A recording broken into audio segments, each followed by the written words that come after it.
He's back. President Donald Trump gave his first address since leaving office during this weekend's CPAC in Orlando, Florida. So what did he have to say? What does it mean about the future of the GOP? Friends, it's time for Hold the Line.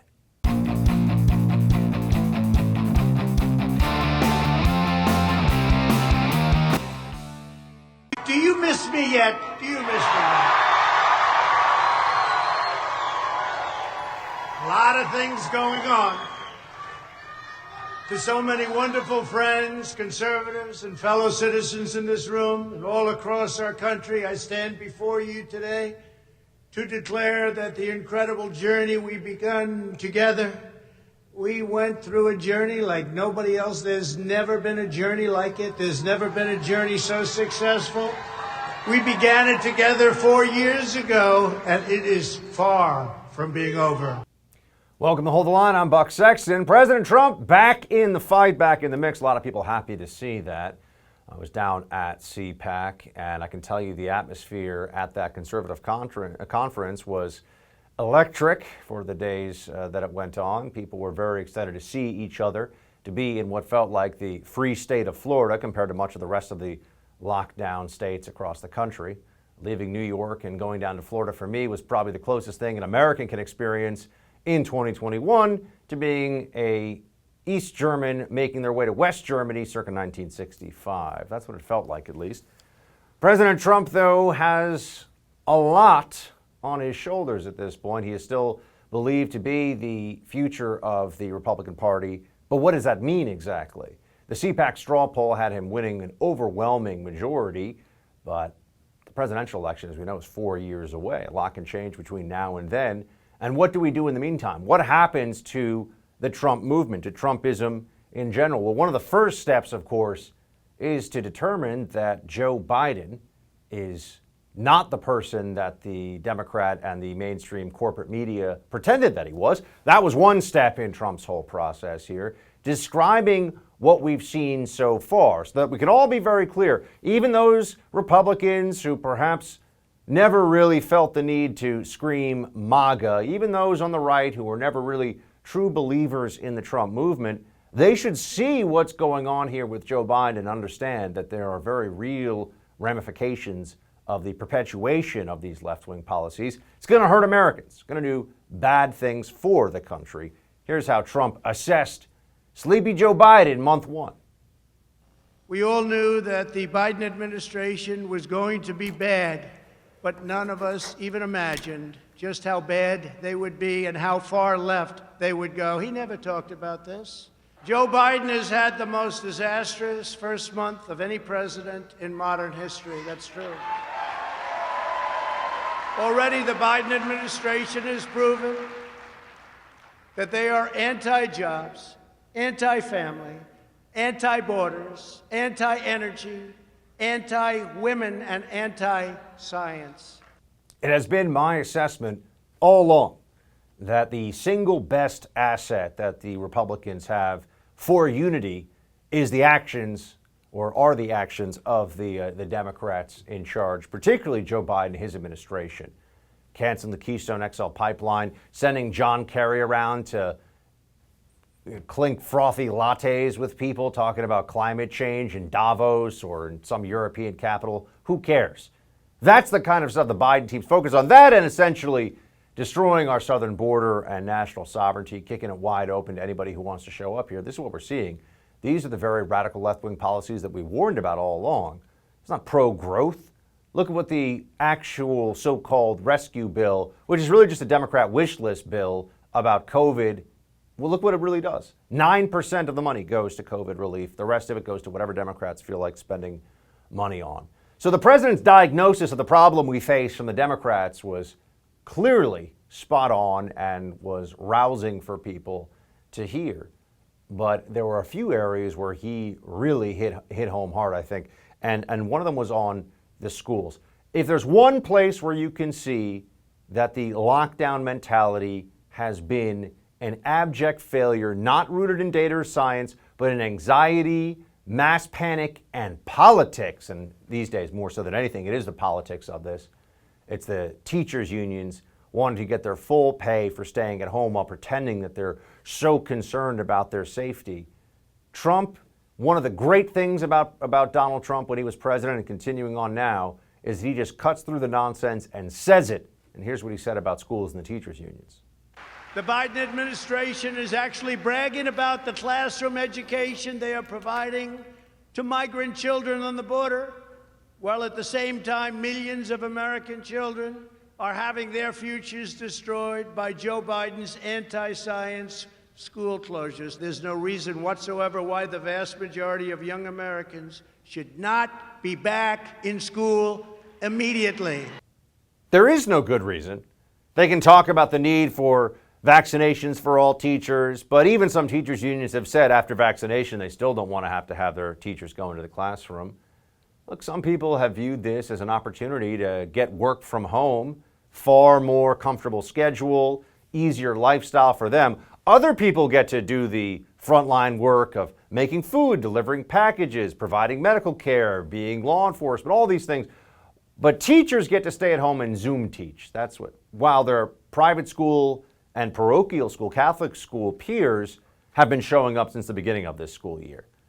Out of sheer embarrassment, out of the desire to avoid shame, teachers' unions should all be saying that they will open up tomorrow, but they won't. And Trump is right when he says that this is a scandal, this is an outrage. That's where we are. So what do we do about all this? We've diagnosed the problem. We've got a president, a former president, who says that he's still going to be a part of the Republican Party in very important ways going forward. He said he might run. He left open the possibility that he would win a third time, as he said. But if we're really looking to win this midterm election in 2 years and then a presidential election in 4, we have to be very honest about diagnosing how we got to this point. And part of that is going to be bringing together people on the right around the best of the ideas that Trump represented in 2016, but also some honesty around where Trumpism or the Trump agenda in the first term fell short.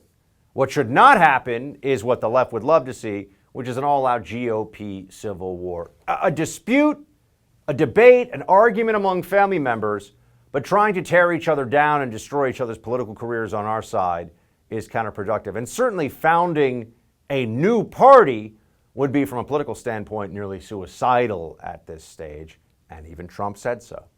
I want you to know that I'm going to continue to fight right by your side.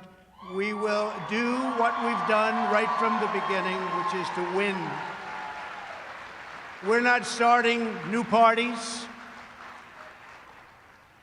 You know, they kept saying, he's going to start a brand new party. We have the Republican Party. It's going to unite and be stronger than ever before. I am not starting a new party. That was fake news. Good to hear from the president that he understands the Republican Party is the vessel for conservatism, and the way forward is to do the best we can with that. He wants to be a prominent role in that, perhaps even the official leader. Maybe he will run again, but it's not clear that's what he's going to do. So for all the rest of us, it's time to get to work. It's time to take the ideas and ideals that were shared by everybody at CPAC, by all conservatives across the country, make the case, make the argument, stand in the way of the destructive progressive agenda wherever possible, and push for better options and opportunities from our side, and hopefully take back political power. This is the system we have. We are now playing defense, but we can still win. All right, after the break, my interview with the chairman of the American Conservative Union, Matt Schlapp. Tell us all about it. Stay right here. Have you ever wanted to invest in real estate, but you didn't have the time to do it on your own? I felt exactly the same way as you until about a year ago. I've always loved the idea of real estate investment, but I didn't know how to invest in real estate while staying committed to my profession. You see, I'm doing a ton of things every day. I'm sure you are too. And when you're busy people like we are, how are you actually going to take the time to invest in real estate on your own? Well, then I found my friends at Done For You Real Estate. They took all the guesswork out of it for me. They found me an awesome property, they rented it out for me right away, they managed the tenant for me, and now I get a check every month like clockwork. Do not wait another second to see if my buddies at Done For You Real Estate can do for you what they did for me. Visit doneforyoubuck.com to see how it works. That's doneforyoubuck.com. They will take you through every step of the real estate investment journey, From picking the city, the house, getting the loan, getting it all set up with a managing agent, everything you need. DoneForYouBuck.com. One more time, DoneForYouBuck.com. The theme of this year's CPAC was America Uncanceled, and I got into what that means with the man who puts it all together every year, my good friend and the chairman of the American Conservative Union, Matt Schlapp. Let's take a look. All right, I'm here at CPAC. You probably get that sense. You can hear the many, many folks all around me, but I'm joined by the man himself. I think that's how we have to refer to you. I don't know if we call you the czar, you know, we know you're the chairman. Some Matt people call Schlapp. me the old man. Call me the old man. Matt Schlapp of the American Conservative Union. He's the chairman of the ACU. He's here with me right now. Matt, thanks so much. Thanks, Buck. Thanks for being here. It means a lot to a lot of people. It is great. Always happy to come to CPAC. And it's sunny, and we didn't close down. That's a big deal. Yeah, I got dragged to my first CPAC by random friends. I think it was now almost 15 years ago. I was a CIA officer, and I was like, and they knew that I was a stealth conservative, you know, and they brought me in D.C., and I was like, this is awesome. So here I am now 15 years later actually presenting at CPAC. So Buck Sexton, not hiding anymore. Yeah, I know. You are what you are. Yeah, you can actually tell people that you're patriotic, you love your country. Once you work in the federal government, you know that you got to keep that on the down low sometimes from the libs that are lurking behind the scenes. Well, that's not true. If you work for HHS, they love you. But you know, Buck Sexton and I have developed quite a close bond at CPAC. I held his phone yesterday. You seemed a little nervous as I had your phone. You wondered where I was going to go with that. You give a man your phone, you give him your life, pretty much. So we got people that are all across the country listening. They're going to be watching the live stream. Matt, tell me this: what is this year the thing that is setting the CPAC apart? Well, I do think it's a big deal that the title is America Uncanceled, because we didn't say conservatism uncanceled. Because I run a group that has conservative in the title, but it's not really about being a conservative. It's like, I don't believe in communism. I think Marxism is bad. Like, our coalition could be so much bigger. Like, you can disagree with us on all kinds of issues, but do you think, like, we should have a constitution? How about that one? Right? Like, I do actually. They're on our side now, you know? Yeah. So, and then we physically were canceled. We were told by the state of Maryland, which has one of these Republican governors who's not so good, is it's not safe to do this. Like, no matter how many masks you wear, it's not safe. And that's just strange, because I thought masks are highly effective. And if you have social distancing as we do here and masks as we do here. That's a really good point. I thought it was supposed to be highly effective. Not only is the mask apparently not enough to make you safe, now we're told that even when you get the vaccine, which I haven't gotten, my mother's gotten it, and she's going to be here. My parents got them. Apparently that doesn't keep you safe. No. Because even when you get the vaccine, you have to stay locked in your freezer in your basement. Do you know when you're safe, Matt? It's actually when Dr. Fauci says. Yes, that's right. actually the science. Actually, you would have been safe as after he threw out that pop fly at the game at the Nats. You would have been safe if you sat by him in the stands when he took off his mask. There you go. Yeah. And also, not much of a heater across home plate, let's be honest. So if you were getting hit by that one, heater. Not that a big was a deal. cooler. That was not a heater. Yeah. So I'm so glad to be down here in Florida. You know, one of the things we talk about a lot on the show, and we've got a number of big stations in Miami and Tampa and elsewhere across the state. One of the things that we discuss is just what it's like to go from the unfree state of whatever, New York, California, to the free state of Florida. How much credit do you think Ron DeSantis really deserves for this? I call him America's governor. He's great on opening up. He's great on using common sense on COVID or Corona. He doesn't say it doesn't exist or it's a myth. He says, no, it's real. But think about Florida. He's got an aged population because it's a place where people come to retire. He's got better numbers than all the governors who shut things down. I said on the stage a few moments ago that some of his colleagues got an Emmy for acting. He deserves the People's Choice Award because he's just conservatism. Even if you don't like the word, constitutionalism, Americanism, it is just common sense. That's really what it comes down to. You get to make your decisions. If you make bad decisions, you're probably going to have a crappy life. And then don't turn to me to fix all your problems. So the only other person that could also be referred to perhaps as the big guy or, the chief or whatever, that's at CPAC, would be here on Sunday, I believe. Yeah, Mr. Donald Trump, right? It's either Mr. Schlapp or Mr. Trump. That's the way it goes at CPAC. So Trump's going to be here. What are we expecting him to say? I know we don't know, and no one knows until the words actually come out of his mouth. But what are you thinking? I think it's interesting. I think he's trying to figure out what his political role is. How he's going to do endorsements, how does he play this game as a former president? I talked to someone who's a close intimate of his. I won't say who he or she is, but I do think everyone who's had interactions with him, he's really at peace. He seems like a happy guy, maybe even a happier guy. You know, he's a few steps removed from like this constant attacking that would happen. And I expect that to come through. Just like he's at ease with the situation. I think the left believes that he's like a bad, evil, almost demonic person. Well, they don't believe in the devil, but a bad, evil guy, and he doesn't recycle, so that means that's right. He's that level of evil, and he doesn't have a fake dog, so that too. But they really do think that like he's a devious person, and you know, people are a combination of virtues and vices. They're a cocktail of interesting things, and there's so much good and decent and wonderful about the guy. He's such a great guy. Everybody would love to have a beer. He, of course, wouldn't because he doesn't drink with him. And so I think that's going to come through on the stage. I think you and I talked about this. Conservatives don't overly emotionalize. Mm-hmm. We don't think with our passions by and large. But I do think this is a kind of an emotional moment. They silenced the man. It's disgusting. It's outrageous. And he's going to be unplugged. And I think that's going to be a really important moment. Yeah, because of the Twitter ban and the other social media platforms that have taken the former leader of the free world and said that you don't have access to the digital public square, this will be the first While time. the Ayatollah can have his, of course, and terrorists can have theirs, and Black Lives Matter can have theirs, and all these people get to have theirs who have done terrible things, but this president can't. And do you think it's fair to say, as we're having CPAC here, that free speech is under the greatest threat in your lifetime? I always say in my lifetime, but I can't speak for others, right now in this country. And do you also feel like liberty is in more duress? Yeah, I just talked to Senator Langford, who gave great remarks on, think about this, how crazy is it that the Abraham Accords, this great accomplishment of President Trump, these Muslim countries agreed to have religious freedom in their countries as a part of those accords, while the United States Senate and the United States House is literally taking away our religious freedoms. In this Equality Act, it literally says specifically you can't use your faith or anything to do with your faith as a reason not to be compelled by the government. That's never happened in this country.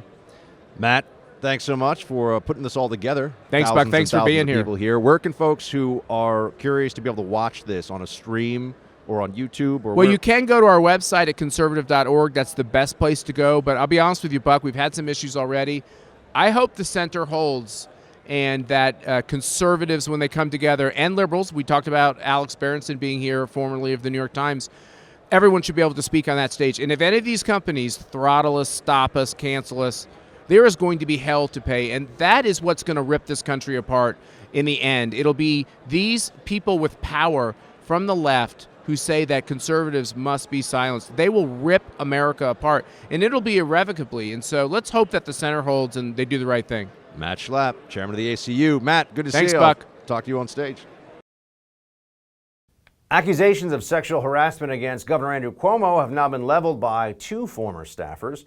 So can the left's favorite pandemic hero survive this latest round of revelations? Got more on that when we come back. These days, being prepared for the unknown is more important than ever. I'm sure you've noticed the world we live in is anything but predictable, and we can all benefit from something reliable right about now. What could be more reliable than real gold and silver? I'm talking about real gold and silver that you can actually hold right in your hands. Call the Oxford Gold Group right now and learn how easy it is to get real gold and silver sent securely directly to your home, or how you can have real gold and silver placed in your IRA or 401k. Just call the Oxford Gold Group at 833-600-GOLD and ask for your free guide on owning gold and silver. Again, call the Oxford Gold Group right now at 833-600-GOLD. The Oxford Gold Group is the only gold company I trust. Call them right now at 833-600-GOLD. That's 833-600-GOLD. Don't wait for inflation to start ticking up. Don't wait for the dollars in your bank account to start going down in value. Take action today for your financial future. The Oxford Gold Group, 833-600-GOLD. Governor Andrew Cuomo's political future continues to get more uncertain. Once heralded as a possible future presidential candidate, now Governor Cuomo is just trying to avoid investigations and prosecutions how the mighty have fallen. First, it was the nursing home revelations finally becoming mainstream, as in the corporate media decided, yeah, that's actually a real thing that happened that maybe we should talk about quite a bit more. And now it's 2 credible accusations of sexual harassment from former female staffers. It's gotten so bad, the governor has even had to apologize, sort of. To talk all things Cuomo, I'm going to dive into right now on The Buck Brief.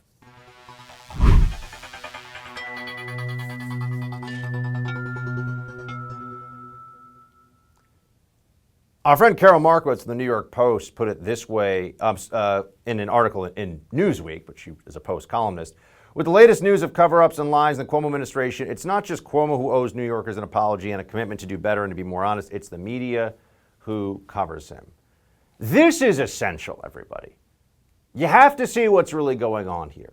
Because the media wants to pat themselves on the back. They want to say, look at us. We're willing to hold a Democrat, a powerful Democrat, like Andrew Cuomo to account, but that's actually not what's happened here. First of all, we haven't seen if there are any real consequences about this. But beyond that, when it was useful for Democrats, when they really needed to pretend that Cuomo was a hero and that Trump was a villain, that's what they did.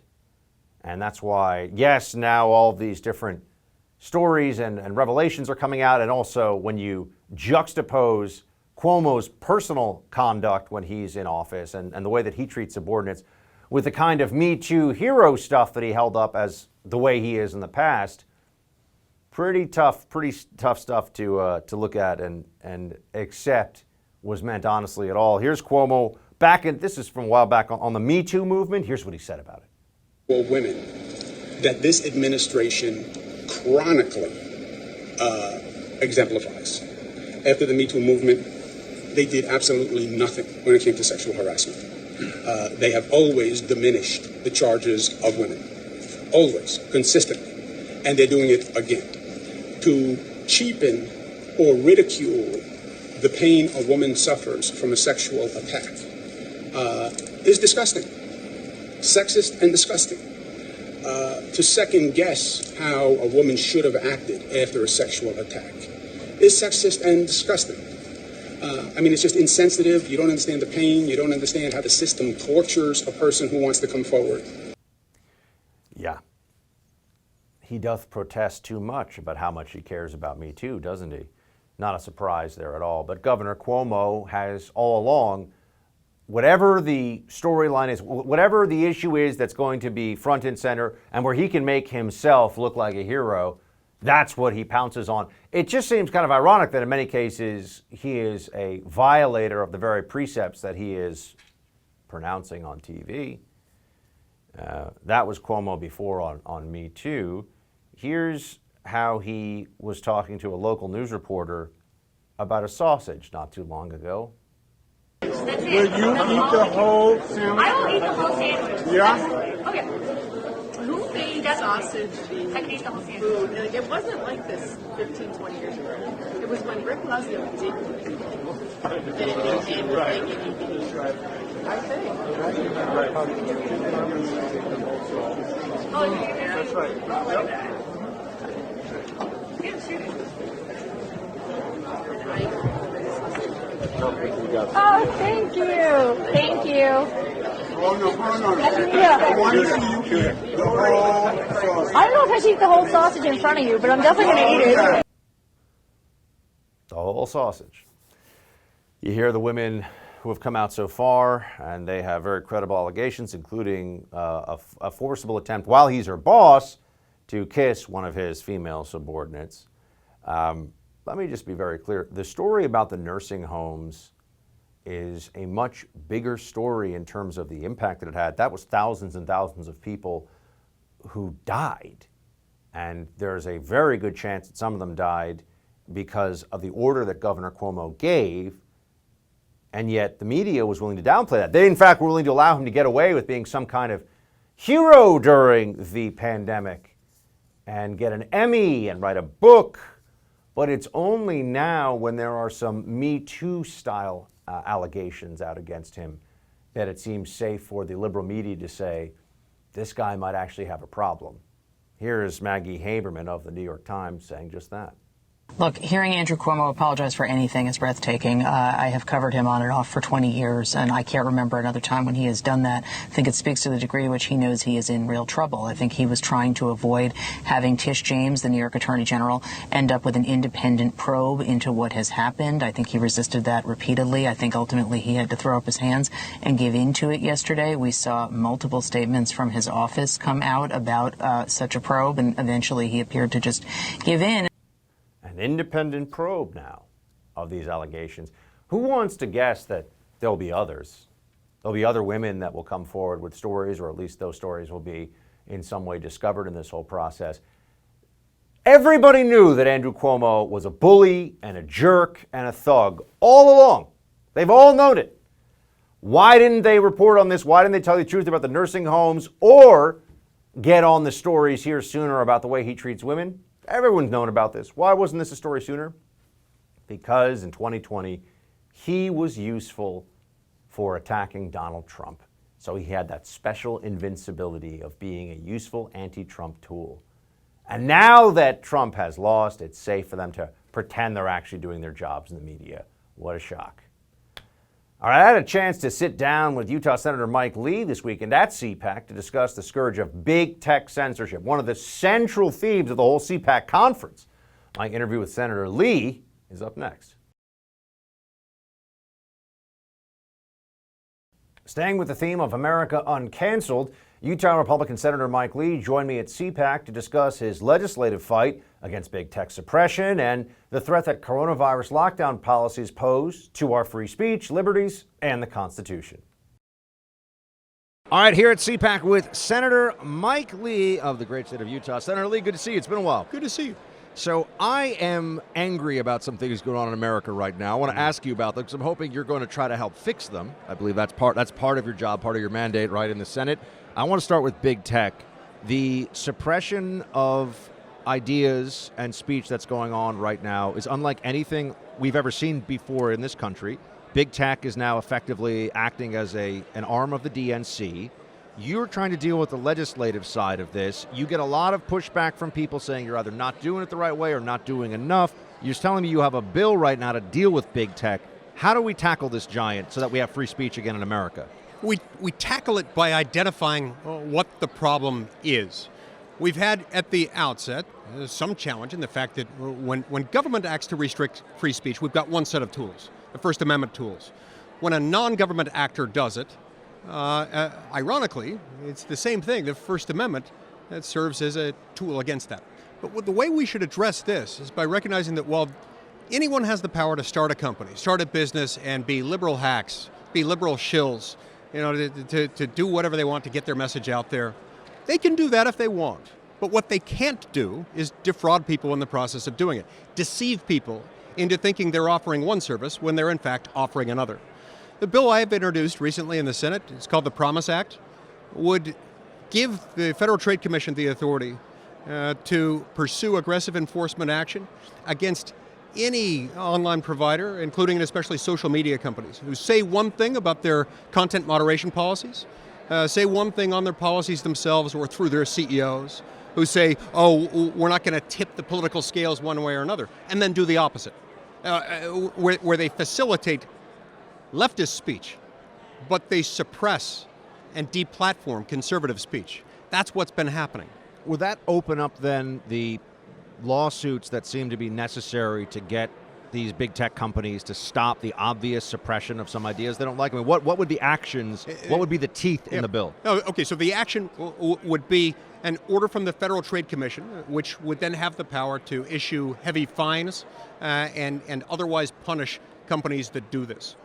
There was another proposal that we considered a few months ago that I still think has some potential, if we could get enough votes on it, that we were working on the Senate Judiciary Committee, on which I sit, that would itself open up a private right of action for aggrieved persons against some of these individuals. This bill deals with it from the government end, and it gives the government the enforcement authority to go after companies that deceive their would-be customers. What about Section 230 in all of this? It got a lot of attention in the last year of Trump's presidency. Obviously, Democrats aren't talking about it a lot right now. What's your position now on it, and would it be enough, or would it be wise even to remove Section 230 protection from these companies so that, for everyone listening, this is the publisher versus platform dichotomy that's allowed them to, as people say, have their cake and eat it too on this issue, where they're not liable for pretty much anything posted on their sites, which is understandable because third parties have to be able to use them and interact with them. But then they also decide, well, we're going to actually act as publisher in an editorial sense as well. Yeah. So how do you view this? We don't want them to have their cake and eat it too. And I think significant reform to 230 is necessary. And that's one of the things that we were undertaking in the Judiciary Committee last year, where we cobbled together various reforms to make them actually accountable under it, and in some cases even to subject them to civil liability by a third party, and not just by government. If they want to have this advantage to operate online, they need to be clear about what their policies are, and they need to be honest and consistent, and not political hacks about how they dispense with it. We do have a unique feature today in that most people on any given day might well get a substantial share or even a majority of their information from some online source. Many of them get it almost exclusively through social media. And so a small handful of individuals are now sort of imbued with the power to decide what information people get access to and which they don't. This came to a head, and I had a moment of real alarm starting in September and October as we got closer to the November election. We saw even more aggressive, blatant action by these social media companies. They suppressed the New York Post story about Hunter Biden's laptop, for example, on Twitter. I mean, that is clear. That's really effectively an in-kind donation to the Democrats in an election cycle from Twitter. Likewise with Facebook, with the American Principles Project advertisement that was revoked, taken down from their website because it went after Joe Biden and went after one of the Democrats in the Senate based on a piece of legislation that they support. And Facebook took it down, saying we had to take it down because it lacked context. I asked them, well, in what respect does that differentiate it from any other political advertisement, or for that matter, any other advertisement at all? When Coke runs an ad, are you going to say it lacks context because in that same ad there wasn't a line about Pepsi or about some other beverage? No, you wouldn't do that. I later sat through 2 hearings with Jack Dorsey of Twitter and with Mark Zuckerberg of Facebook. And I asked them about these questions. And they said, well, look, we've got Democrats unhappy with us and Republicans, so we're even-handed, so we're all good. And I said, no. You're not understanding me. Everyone can rattle off 5, 10, 15, 20 examples of conservative interests or candidates or individuals who have been deplatformed or whose speech has been suppressed. Can you name me one corresponding example on the left? Even one. They couldn't.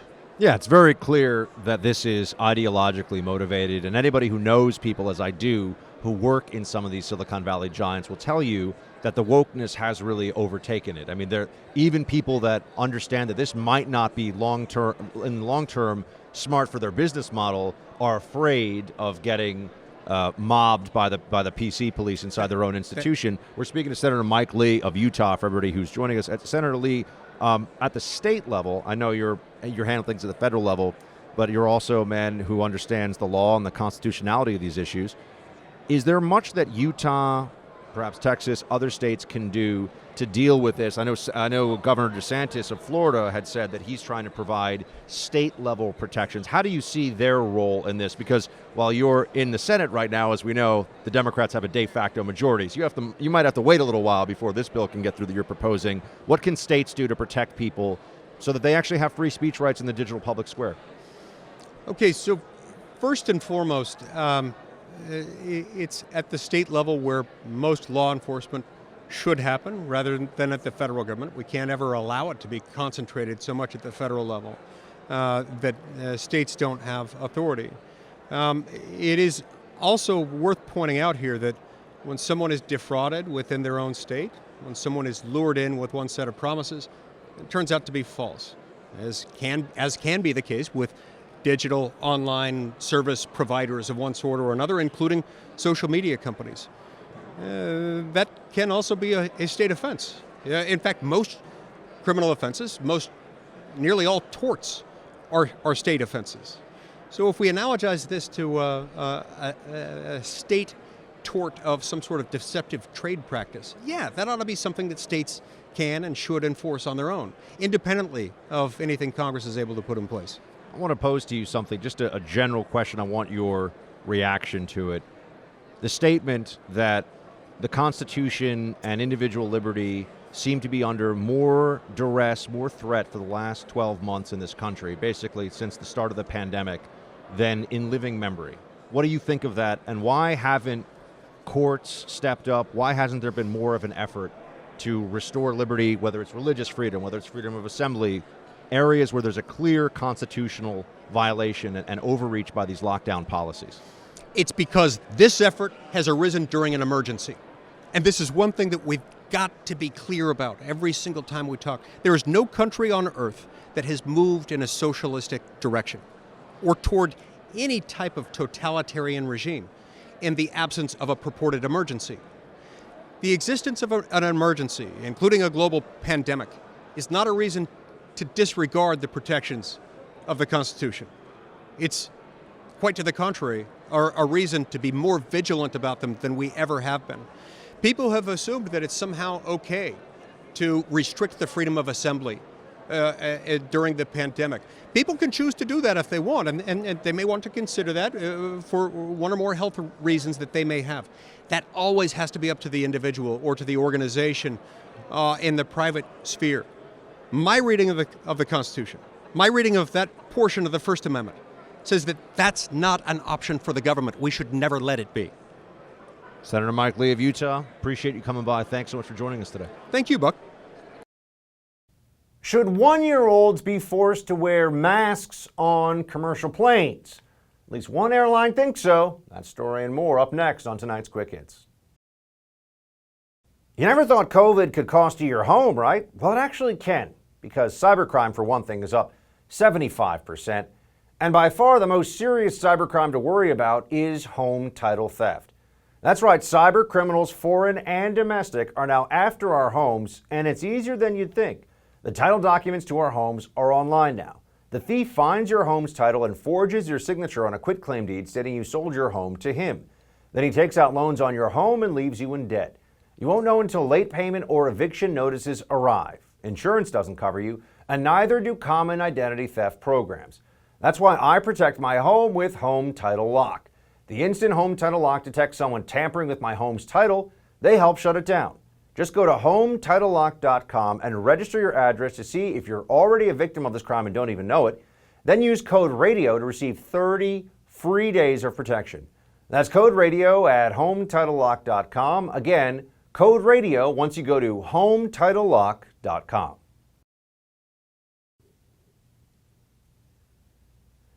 A family has kicked off an airline flight for failing to mask up their one-year-old, and AOC has some harsh words for Senator Joe Manchin. Those stories coming up right now in Quick Hits. Let's start with Frontier Airlines. It is not a surprise to anyone watching this program that I find masking to be largely ceremonial and religious at this point for people that really believe that that's all that's needed to stop the pandemic. Could it help a little bit? Sure. Does it help a lot? Pretty clear it doesn't. But people have been led to believe that it's really all we need, even though the actual science, the actual recommendations have never said masking alone would be enough. But somehow masking with all these other things together might help a bit has turned into, if you don't mask, you're a monster and you're killing people. That's the way it was translated by the lockdown left. Well, that results in completely irrational decision-making from adults, from airlines as well. And here's Frontier Airlines escorting a Orthodox Jewish family off an airplane because the parents would not mask up their 18-month-old baby.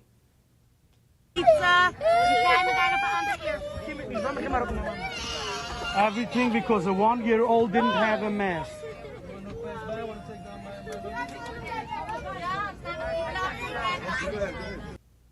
See, the airlines are actually a perfect example of the mentality that has taken over with masking.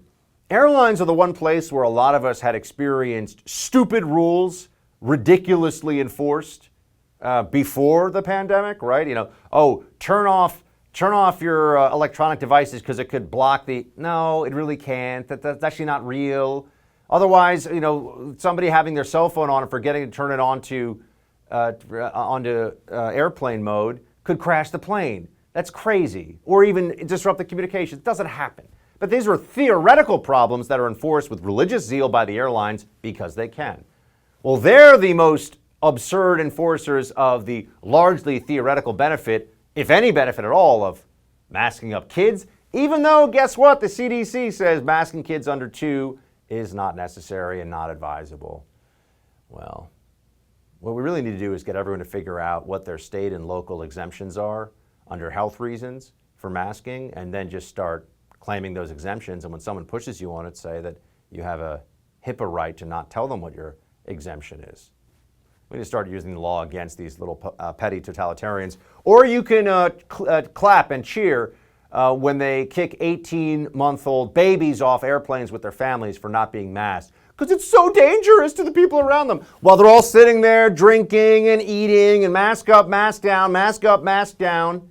Obey the idiocy or you're a bad person. That's where we are in this country. Thanks, Fauci. Thanks, Democrats. And it gets dumber, as if that's really even possible, but it does. So I was at CPAC, and I'm also somebody, as are some of our producers here on the show, who just really finds World War II history fascinating. I've read a lot, watched a lot of World War II history over the years. One of the most fascinating periods, I think, of all time. So it was quite a surprise to see that somehow the left came up with a theory that what was the main stage at CPAC was an ODAL RUNE, which is a symbol, there you go, a symbol used by the SS, the infamous group of Nazi henchmen who were at the very tip of the spear of the Holocaust and the genocide of the Jews, and 6 million Jews, 11 million people in the Nazi concentration camps. And there you have it. I have never seen that before in my life.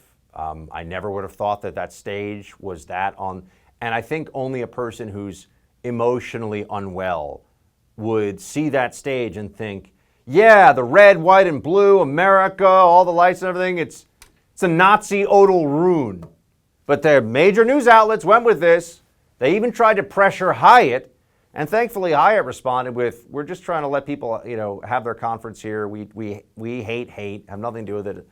The whole thing is so absurd, but there's nothing too stupid for a woke lib who sees a means to power.